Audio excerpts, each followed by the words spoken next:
નમસ્કાર, આપ જોઈ રહ્યા છો સમાચાર ડાયરી અને આપની સાથે હું છું માનસી।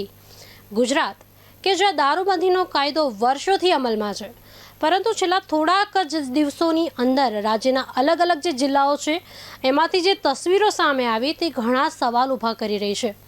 ક્યાંક રાજસ્થાનથી ભરેલો ટ્રક ઝડપાય છે દારૂનો, તો ક્યાંક લાખો રૂપિયાનો વિદેશી દારૂ મળી આવે છે, તો ક્યાંક નકલી બ્રાન્ડેડ દારૂ બનાવતી આખી ફેક્ટરીનો પર્દાફાશ થાય છે।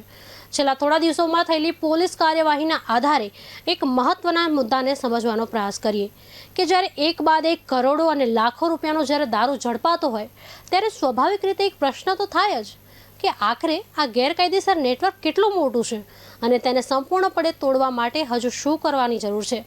જોઈએ સમાચાર ડાયરીનો અમારો આ સ્પેશિયલ રિપોર્ટ।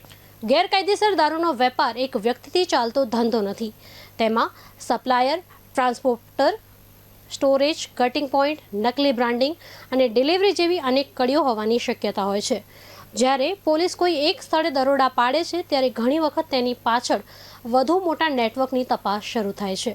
તાજેતરના દિવસોમાં સામે આવેલ કેટલાક કેસો પણ આ જ દિશામાં ઇશારો કરે છે। સાબરકાંઠામાં રાજસ્થાનથી આવતો જથ્થો ઝડપાયો, અમરેલીમાં ટ્રકમાં ગુપ્ત ચોરખાનામાંથી વિદેશી દારૂ મળ્યો, તો આણંદમાં કટિંગ પોઈન્ટ પર દરોડો પડ્યો, જ્યારે અમદાવાદમાં નકલી બ્રાન્ડેડ દારૂ બનાવતી ફેક્ટરીનો પર્દાફાશ થયો।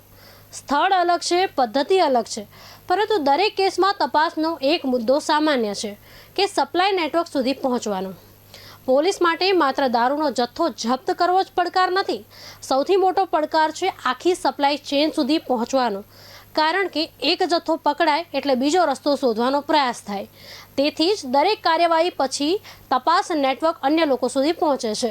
બુટલેગર ગમે એટલો શાતીર કેમ ના હોય, રૂટ બદલી શકે, રીત બદલી શકે, પરંતુ ગુજરાત પોલીસથી નહીં બચી શકે, કારણ કે દરેક દરોડા પાછળ એક જ લક્ષ્ય છે, ગેરકાયદેસર દારૂના આખા નેટવર્કને જડમૂળથી તોડવાનું।